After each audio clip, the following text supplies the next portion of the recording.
All right, hey, welcome back. I know if you have been keeping up with us on a regular schedule, it's been a little bit, but hey, holidays, family events, things like that come into play. And, well, we've had a lot of interesting stuff happening. Oh yeah, lots of stuff going on. But we kind of want to come back. Yeah. We left off with Sitzkrieg, or as the French called it, the joke war. Right. Or the phony war if you were in England. Because nothing really happened. Now, that being said, there was nothing of great import happening. There was some bombing raids by the RAF. There was the Saar offensive by the French army, which went about 5 miles, hit the Siegfried line, and came home. Yeah, well, again, you gotta realize that things are a little, they're iffy for the French at the moment. They don't want to get into the war. They're not really prepared. Yes, they built up the Maginot Line, but really, I mean, you're still very hesitant. Well, in the course of the 1930s, of course, they build the Maginot Line. Right. And of the 100 and some divisions they have in their army, 78 of them are garrison divisions for fortresses. So the whole army mindset is defend, defend, defend. Right. There's only like 20 some divisions that are mobile of any sort. And of course, most of them are infected by the same idea. We got to hold a line somewhere. Now, there were some weirdos running around. We're big fans of armor.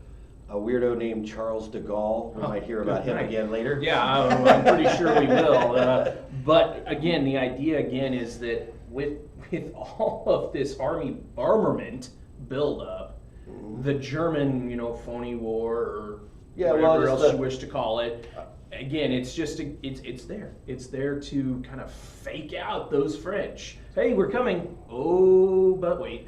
Yeah, everybody expects, once Hitler gets done with Poland and consolidates, everybody kind of expects the war to move west, and it just doesn't really happen.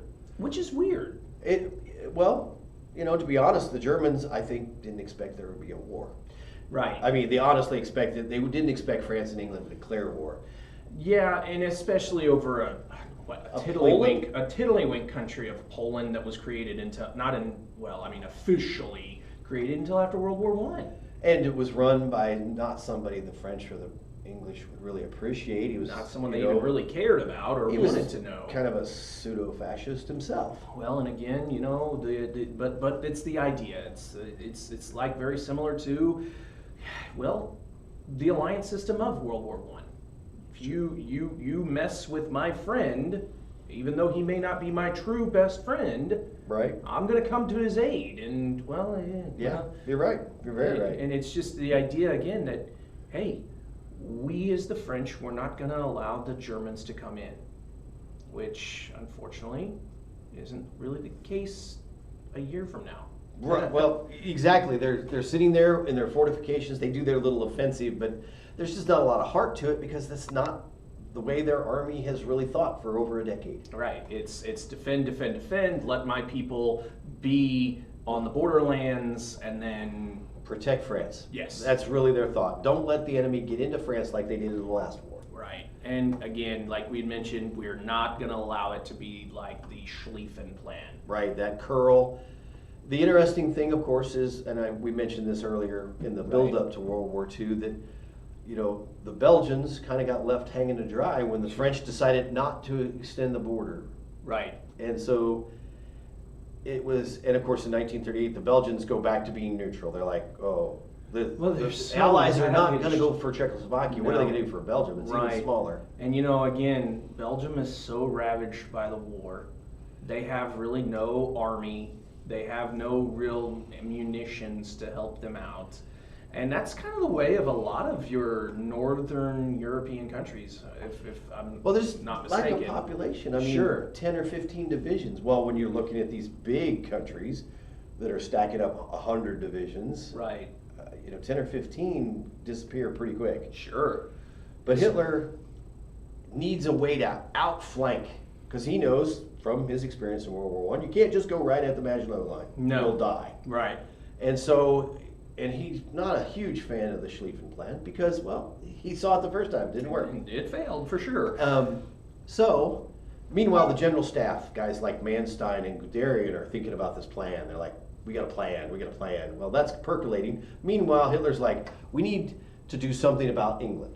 Yeah. Well, the last war, we almost choked them to death with submarines. Right. And at a last minute, oh, we should do that kind of plan, they realized they should start building some submarines. Because at the beginning of the war, they didn't have hardly any ships that would sail past what in England's called Land's End, which is the far side, the far western side of England itself. Right. Most of their ships were Type 2s and Type 3 submarines, which are not very long ranged. Probably fine if you want to fight a war in the North Sea, but if you need to go stop all of Great Britain's imports, which is a lot coming from India, Egypt, South Africa, Canada, United States, if you're going to stop that, you have to get around them and have some range. And so they developed some new submarines. So those you said Type 2 and Type 3 right. subs? The Type 3 were the newest in, So 36, 37. Is it because of the fact that they couldn't go further into the depths, or no, just how far out and come back? Okay, because of their fuel supply. Fuel and batteries just don't go, and it's very difficult, of course, to supply submarines without a tender, which is a ship that sits on and carries food and torpedoes. And you're kind of letting yourself be a sitting duck in that case. Right. So they created some submarine tenders, but they're submarines themselves. Don't have a long range. Can't carry a lot. That kind of seems a little redundant, if you ask me. It does, and of course they were big and waddly, and so they were slow and easy targets. Sure. So Germany comes up with the Type 4, which is much better range, well into the Atlantic. Okay. But even so, getting around England, all the way up over the top of Great Britain, and around Ireland to get into the Atlantic just takes a lot of fuel, a lot of time. So Hitler's like, I got a cool plan. I don't think it was his plan. But when he hears the General Staff's plan, he's like, this is a great idea. So while everybody's all nose to nose on the Western Front, Germany invades Denmark and Norway. Just out of the blue. Denmark and Norway have no idea this is coming. Well, again, just like any other pre-World War II nation, especially one that is in small population, like we mentioned, they had no flippin' idea. Well, Denmark was neutral through the entire First War. Exactly. Just like the Netherlands. Now Norway. Spoiler. Not too much. But please refresh my memory. Was Norway was on the Allies' side during World War I? Were they not? I couldn't quite remember because they're not one that were really focused. I don't know that they were on anybody's side. They might have been out of the war. Because I know Sweden was, Denmark was. So I don't. If they were on the side, they were allied. It wouldn't surprise me if they were either neutral or especially being on the Allies' side because, well, hey, they've got a great relationship with Great Britain, who of course was an allied power. But there again, it's the instance. They are a whole ocean, well, not an ocean, but a large sea, a large body of water away from Germany. Yep. What would Norway really think anything of Hitler coming up their way? Well, yeah, what's up here? Unfortunately, iron. Yeah, there's a lot of iron. Coal. Yeah. Gold. Right. I mean, but at the same time, all those just pale. Right. In comparison to ports on the north side of Great Britain. Yeah. Shortening that sail all the way up, now you're just going straight off. Over. Right, exactly. And of course, it gives your air power the ability to get into Scotland now. Yeah. Which is not something we hear a lot about with the Battle of Britain, and rightfully so. It was a sideshow, comparatively. Sure. But Winston Churchill, Prime Minister at this time now. Yes, because the war started, and Chamberlain doesn't last very long. Well, I mean, he lasts, well, I can't remember when he takes office right off the top of my head. But anyway, there's a little incident called the Altmark incident. Okay. It's a ship, a British ship. Basically, the British are trying to get troops into Norway. Oh, yeah. Because they see this coming. Because again, Churchill, for all of his faults in the First War with Gallipoli and things, and he's kind of I don't know what you would call him, a fuddy-duddy conservative, really. He kind of keeps thinking back, he's constantly thinking back to other wars. Well, sure. The thing is, though, for Great Britain, the best war to think back in is the Napoleonic Wars. Right. Britain was in the same situation. They were fighting a great continental power. Yes. And so they had to dabble at the corners. Right. And for years and years. I mean, technically the Napoleonic Wars lasted from, 1798 to 1815. 17 years of war. Yeah. Most of that time, Britain was fighting in Norway, Egypt, Spain. Yeah, because Never again, on the continent. No, well, it's not until almost the last 2 years, give or take, that they finally do come to the continent, and of course the Battle of Waterloo, Right. that ends Napoleon's reign as Emperor of France and pretty much the continent. But Yes. but again, the idea of Winston Churchill, he's not a, even though he may be a fuddy-duddy, Mhm. he's no slouch. He's not a dummy. No. And sometimes looking into the past, Is like wait, we're doing. looking into the past can definitely help your future, especially when you are a leader of a Right, country. when you can see how things have gone in the past and have failed. Well, what boggles my mind here is how much of your members of parliament haven't gone on board.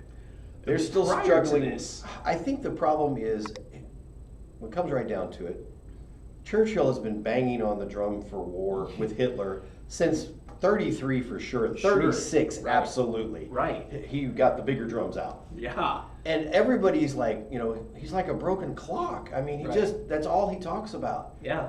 And the thing is, now here we are in a war. I think a lot of the members of parliament just struggle to shift gears. Well, they're kind of stuck in their ways. Well, everybody kind of goes through that. I mean, the concept that whatever we're experiencing now is what we're going to be experiencing. Mm-hmm. Churchill is, being strange in the sense that he's saying it can't last. We're going to have a war, and then you have somebody like Chamberlain who's also not a fuddy-duddy. No. In that sense, he's trying to create a new world.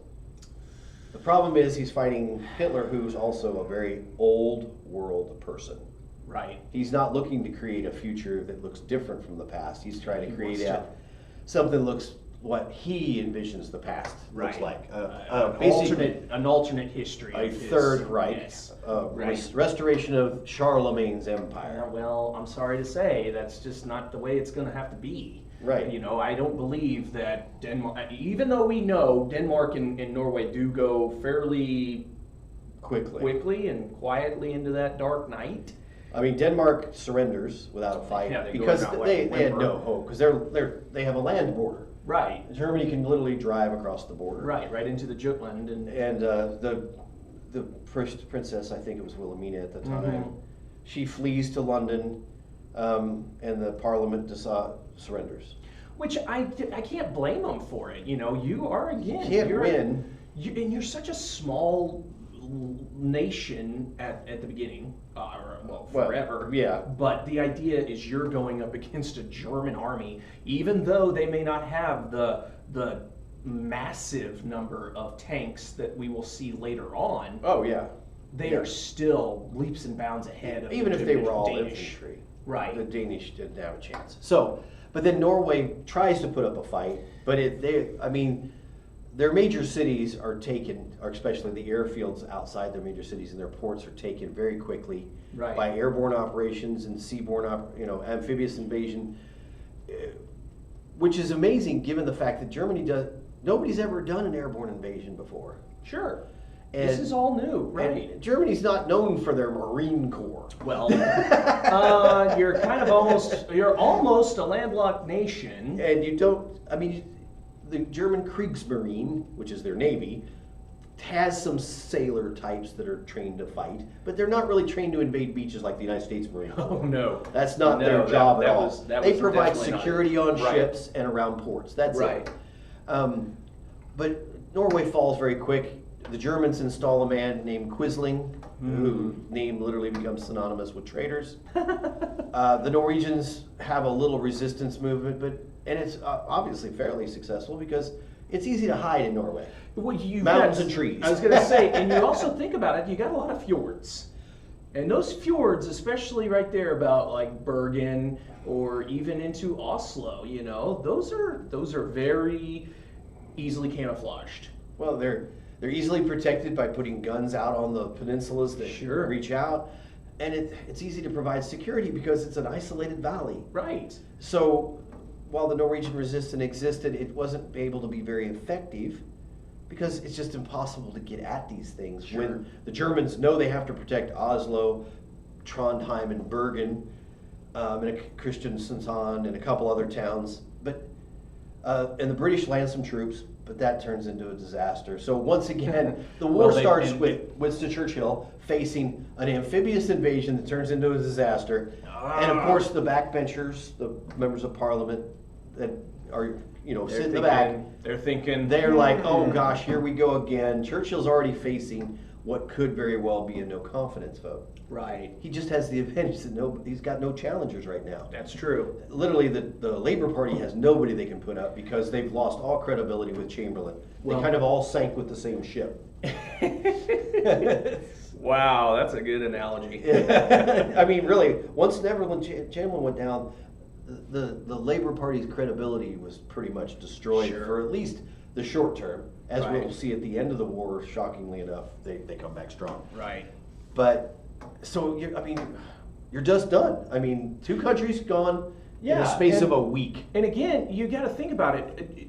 Great Britain, they have the means. They have the means to help try and get into Norway, but with the support not being there from Parliament, you don't really have the abilities. And to quote a Civil War general, the Germans got there firstest with the mostest. Yeah, exactly. So they already have the airfields. They already have these ports. Right. So the British have to land way, way north in a place called Narvik, which, is literally on the Arctic Circle. Yes. So it's not a very hospitable place. Right. It's hard to supply because the Germans can bomb your planes, bomb your ships all the way there. By the way, this becomes a huge factor as we move into 41, 42, when the British and then the Americans are taking ships and running them all the way around to Murmansk, which you can't see here, but it's way up here. Up here. And in the grand scheme of things, it's literally, if you were to take a look at the modern Russia,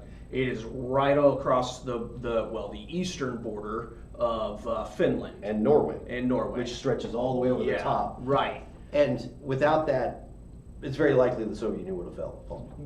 Because the supplies that were shoved in, and he's like, well, we made our own tanks, blah, blah, blah. But when you look at the number of deuce and a halves, the trucks that carry all your supplies, which meant your factories didn't have to produce those. Right. You may have built the tanks that could have helped win the war for you, say in Stalingrad or Kursk and all those other battles we're going to get to later.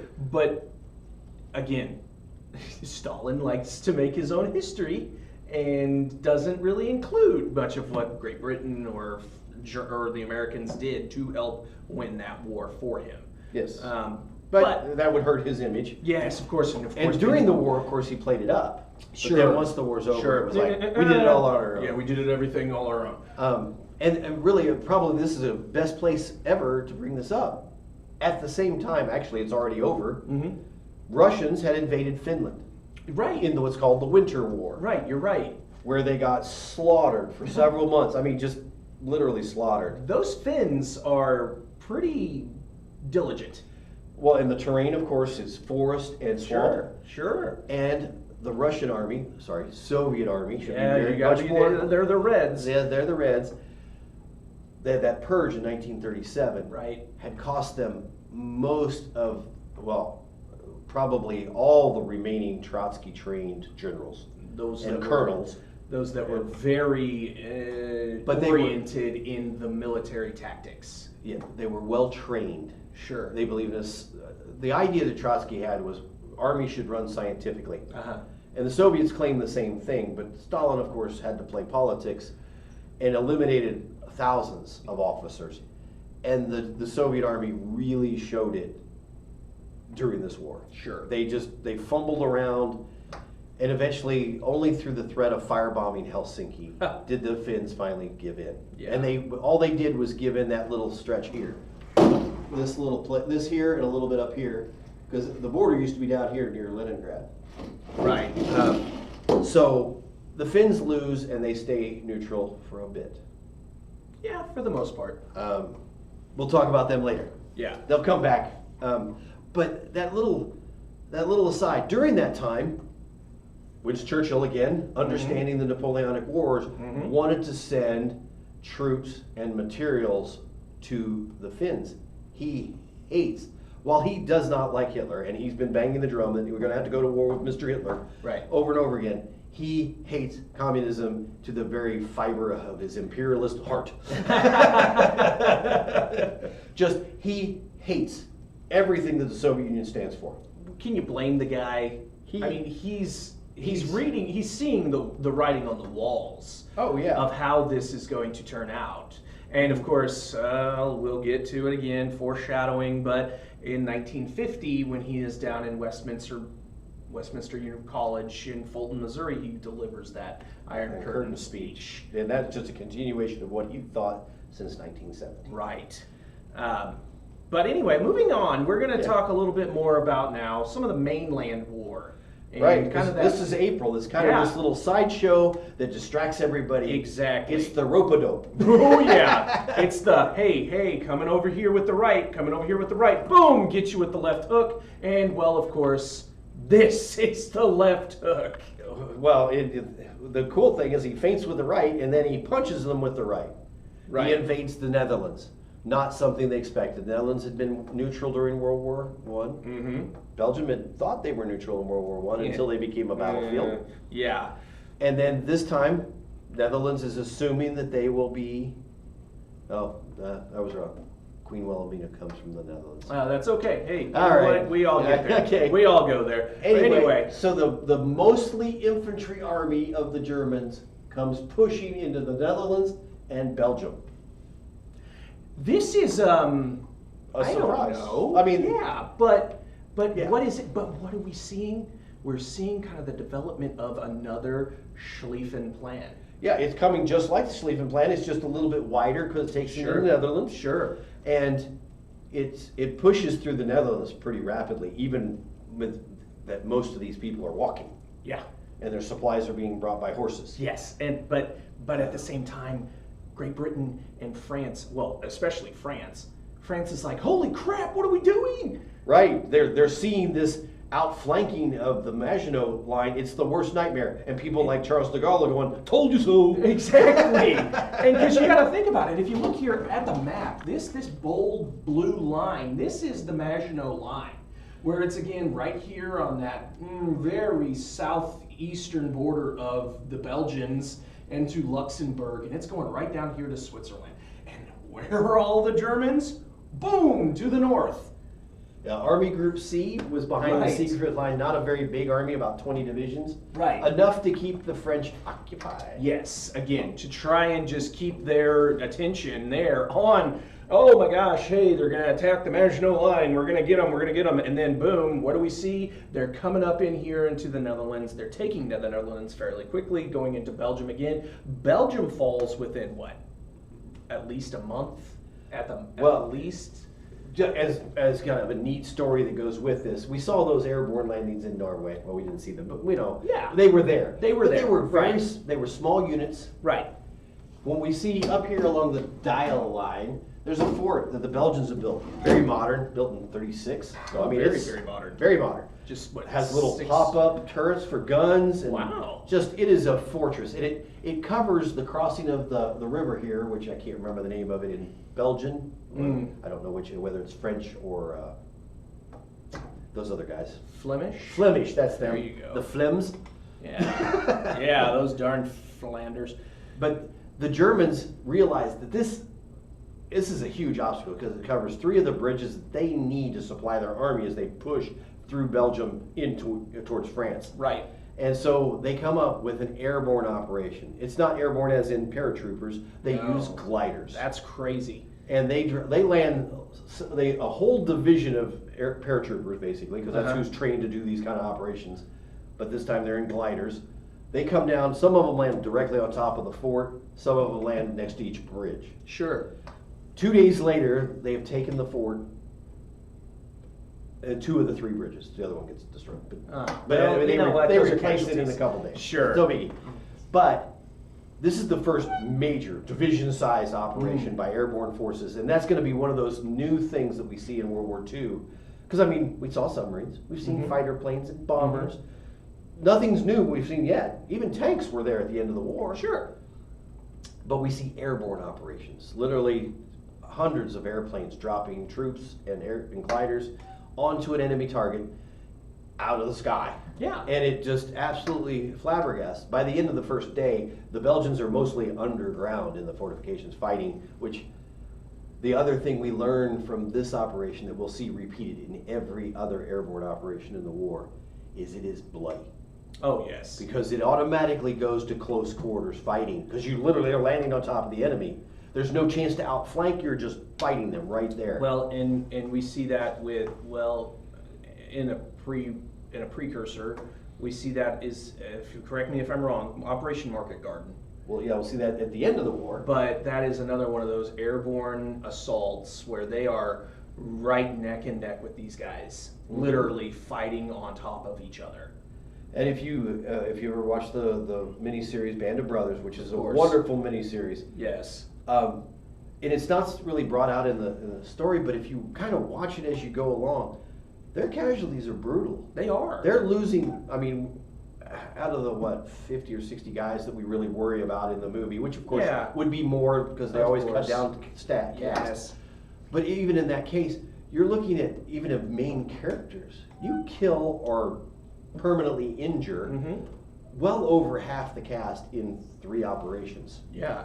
And so it's very, airborne operations are incredibly bloody, and we'll talk more about that later in 1941 as the Germans try yet another, because this one goes off so well that despite the casualties, everybody thinks, oh my, this is a new thing. And if I remember right, it was like later that year that Currahee in America opened to start training Yeah. the first paratroopers in America. Do you think that's kind of a coincidence? I don't believe so. I don't Anyway. believe so either, but it was in the grand scheme of things, it doesn't change a lot, because the whole purpose of this big right hook is to draw the French and English out of any sort of fortifications along the Belgian border into Belgium, And that's what they do. and they do. And they do that. But here's the more impressive thing. These Germans are using a lot of their panzer divisions. Not Using yet. A lot of their Not yet. Not yet. No, Oh. these guys are almost exclusively infantry are coming Okay. through Netherlands. There's some tanks, because to not use tanks would have been a dead giveaway. Sure. The tanks come as the left hook, Right. the knockout Yeah. push. Yeah. This Army Group A here. This is Yes. where you're starting to see a lot of your Panzer division coming through. Led by this guy named Rundstedt, technically von Rundstedt. Yeah, right. Von Schwunsch. He is an old Prussian Mhm, general of the mhm, old school. mhm. Hitler hates Prussian generals. Well, why would he not? Because he's an egalitarian. Yes. As weird as that sounds saying about a Nazi. But he well- hated the old upper crust nobility of the Prussians, who really made most of the officer corps, Yeah. Well. especially the general staff. Uh huh. However, Rundstedt is a guy that just won't go away. He's fairly old. I mean, he's well into his 70s at the beginning of this war. Mhm. And he's here at the beginning, invasion of France. He was in the invasion of Poland. Right. He will keep coming back till the very end of the war. I don't believe he dies until the 1950s. But Jeez. Hitler can't get rid of him. He keeps trying. He'll Well, sack him and send you him know into what? retirement. And Gerd is his name, Gerd von Rundstedt. He goes into retirement because, well, that's what you do when the commander-in-chief tells you you're done. Well, that's just But- the way it goes. Anyway, there's 28 armored divisions. Yeah. This is a gamble of excessive proportions, because you're literally taking this armored spearhead and going to drive it behind the lines. The infantry won't be able to keep up. The Germans already know that from their time in Russia when they were Sure, practicing. sure. And their exercises here before the war all show them the infantry can't keep up with the armor. Just can't. Well, they're moving at 3 times the speed of an infantry At unit least. that could move. Yeah, I mean, infantry is literally making 3 miles an hour if they're lucky. And these guys are running maybe 20 to 25. 25. Yeah. I mean, but think about it this way. Once they break through that Belgian line, Yes. and again, it's a fairly thin line, but you still see quite a bit of the British infantry, British Expeditionary Force, the BEF, and the French all sprinkled in here along that. Once Rundstedt Is that how you say his name again? Yeah. Once you get Rundstedt in the tank, the armored division coming through, they're cut off. There's they're cut in half. gap. There's a big Yeah. gap, and there's a couple times you see these little arrows here that come down off the main attack. These are places where the French or the British managed to try to pinch off that armor, Yeah. Mm. and the Germans every time, because of their use of armor, speed kills, Yeah. was able to push them back and preserve that supply line all the way up to Calais. And this is where you're going to find now the British being cut off behind enemy lines, and I wouldn't say well, it's a good movie, Dunkirk. Oh yeah, And, yes, and very much so. the idea of the French or the British literally calling to arms any mobile boat, Yes. anyone that has Operation anything. Dynamo, Right. named after a fan. But you got to realize, though, again, this is one of those. Again, we talk a lot of those side notes. Yes, that's what Dunkirk is one of those side notes that people, Hollywood tried to market it up, but again, it's literally a movie about a defeat, though. It's hard. Yeah. It's hard to get that feeling of victory like you do with like A Bridge Too Far, Yes. or all the other movies that we see about war are usually Yes. about victories. Mhm. This is not an Allied victory, although it is. This is It's a subtle victory. correct. This does give Churchill a lot of his firepower, where he takes to the radio and he says, as they are trying to evacuate the city of Dunkirk and bring those British troops home, saying, "We will fight on the land, we will fight in the seas, we will fight in the air until Landing grounds and right, everything. It's got a whole everywhere, long everywhere." list. It's a whole long list, but again, it's one of those speeches that stick with you. Oh, at the end of that movie, Oh my gosh! that speech gave me chills, and I knew it was coming. I'm getting chills right now just hearing that. It is. Again, It's an amazing speech because it literally says, "Yep, we got our blood's nose-" handed to Yes, us. but we see this cut off. The French Army, 1st and 9th Armies are gone. The BEF is gone. 7th French Army, they're all behind this line. Yeah.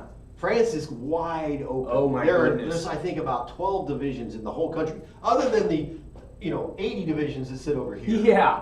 But Right. they're tied to this. They're not trained They're- to fight anywhere but there. Sure. They're not an infantry division. They're not an infantry you're division right, that you're is right. going to say, "Okay, guys, we're going to move back and we're going to attack the front."